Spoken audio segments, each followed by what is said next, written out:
Clam complexities. At the end of last year, Charlotte, Russ, and her family took a trip to Pismo. And my kids were picking, or they thought they were collecting seashells, but they actually collected clams, 72 to be exact. You can see the rows of clams her children collected, but they learned an expensive lesson. Clamming has regulations. Right before we went, I had decided to look at it, and that's when I saw the amount. She got a ticket on the spot and later received notice she would have to pay just over $88,000.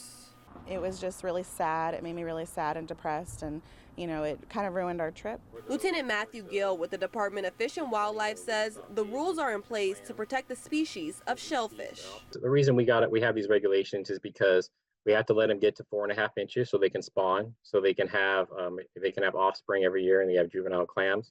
Lieutenant Gill adding it's important to educate yourself and your children before going ashore. If you have a dead sand dollar, or a dead animal or something like that, or you have a broken seashell, that's fine. Pismo clams, what you're going to see is both shells will be intact together. And if you can't take them apart very easily, it's a clam. A difference Russ's kids are now aware of. They know now at the beach, don't touch anything. But, they know now what a clam is compared to what a seashell is.